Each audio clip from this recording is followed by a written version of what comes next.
Model daya kompetitif milik Porter membantu perusahaan dalam mengidentifikasi daya kompetitif serta menyajikan strategi secara umum. Akan tetapi, model ini tidak secara spesifik menjelaskan apa yang perlu dilakukan serta tidak menyediakan metodologi untuk mencapai keunggulan kompetitif tersebut. Untuk mencapai kinerja operasional yang memuaskan, kita dapat menggunakan rantai nilai atau value chain.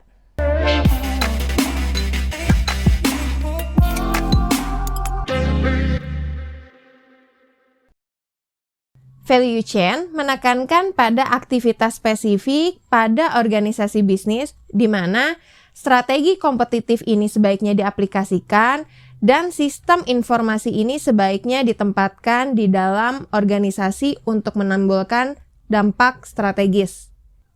Model ini mengidentifikasi secara spesifik poin-poin yang memiliki pengaruh penting di mana perusahaan dapat menggunakan teknologi informasi untuk memperbaiki posisinya di kancah persaingan. Model rantai nilai memandang perusahaan sebagai serangkaian aktivitas yang memberikan nilai terhadap barang ataupun jasa perusahaan.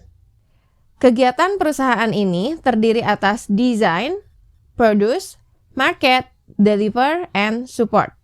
Porter membagi aktivitas ini ke dalam dua bagian. Yang pertama adalah aktivitas utama atau primary activity, dan yang kedua adalah support activity atau aktivitas pendukung.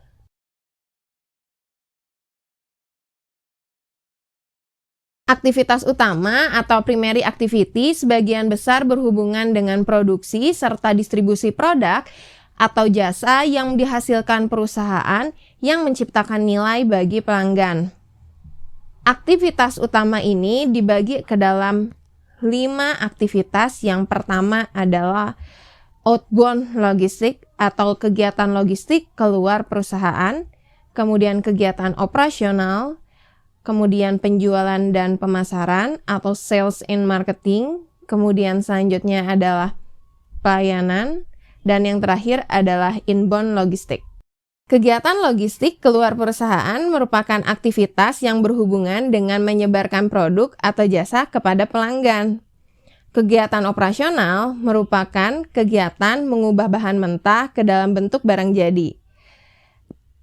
Penjualan atau pemasaran bertujuan untuk mempromosikan dan menjual barang-barang yang dihasilkan oleh perusahaan.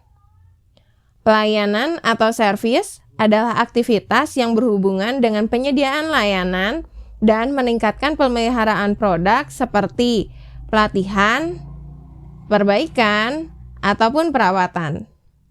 Yang terakhir adalah logistik ke dalam perusahaan atau inbound logistik. Di antaranya adalah menerima dan menyimpan bahan mentah untuk produksi. Selanjutnya ada support activity atau aktivitas pendukung.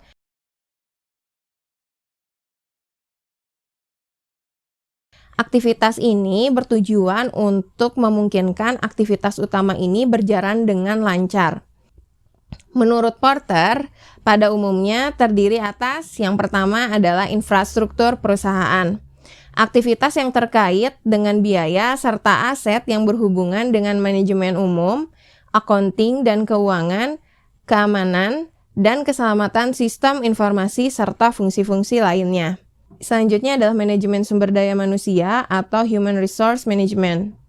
Aktivitas ini terkait dengan penerimaan, pelatihan, pengembangan, serta pemberian kompensasi untuk semua karyawan dan mengembangkan tingkat keahlian dari pekerjanya sendiri.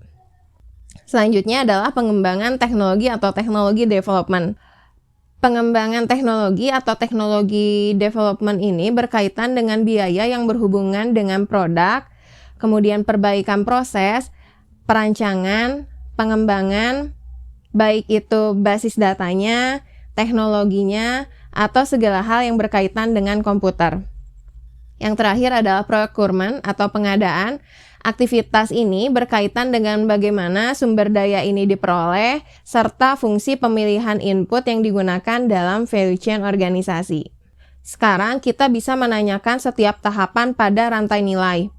Bagaimana kita dapat menggunakan sistem informasi untuk meningkatkan efisiensi di bidang operasional serta meningkatkan hubungan kita dengan pemasok maupun pelanggan. Hal ini akan mendorong kita untuk menguji secara kritis bagaimana kita melakukan kegiatan penambahan nilai pada setiap tahapan dan bagaimana proses bisnis ini dapat ditingkatkan. Sekian untuk penjelasan saya mengenai value chain. Silahkan saksikan video berikutnya untuk contoh primary activity dari Trader Joe.